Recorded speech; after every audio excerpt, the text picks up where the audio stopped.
Well, let's say it's $4,500, so it should be worth $4,320. Let me figure exactly how much that is so we don't guesstimate. 4,330 divided by 2 equals $2,165. So each one of you is supposed to pay $2,165, but your $2,165 was going to go to you. Correct.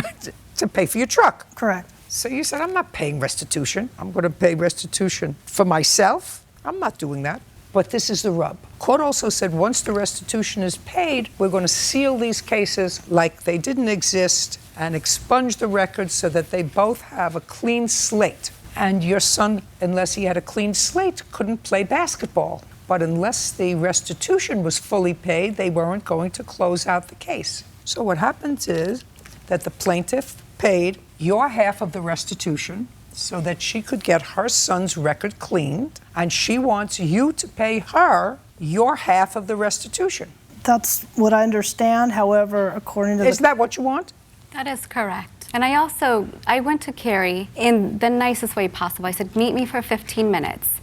This was at the point that I had paid 50%, just asking her to write a letter stating that she accepts that 50% because, like you said, she's not going to pay herself. Mm-hmm. I understand that. And a simple letter, I said, would prevent us from having to go back to small claims court, getting extra fees, and, you know, let's get this behind us. And I thought she agreed, but then she backed out and said, no, I'm not paying. Tejan's responsible. Why wouldn't you write the letter that I... That's not exactly how it happened. She wanted me to write a letter that said that she satisfied her part of it so that I would still have to pay the rest of the money. Well, you don't have to pay the rest of the money. You take out a check from the bank and you write a check to the court. The court sends you back that check or sends you back a different check and you get the check. You're whole. But the problem is the court hasn't even sent me the money that she paid. Oh, well, that's a problem. And I have... Why not? As a courtesy, when I paid the 50%, I asked Carrie, did you get any of the money that I paid? Because I have the proof that I paid from the courts in my banking account. She said she had not received it.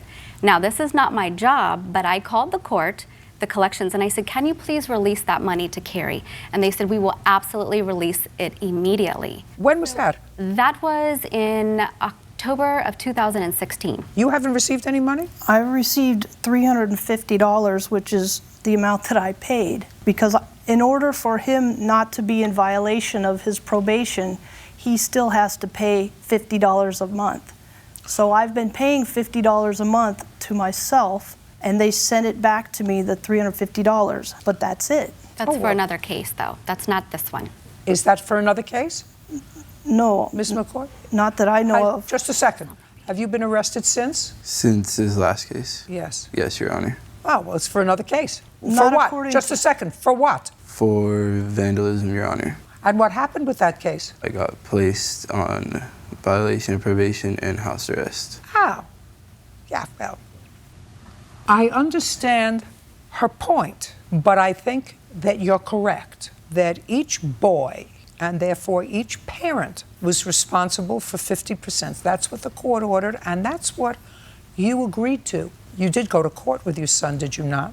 Yes, Your Honor. And when the court said that they were prepared to accept 50% restitution and ascribe 50% to each boy, and then when that was done, they would seal the record, you had to agree to that. Yes, Your Honor, but the issue is that she has not paid the full restitution. All you have to do is show me that you paid the full restitution. Those.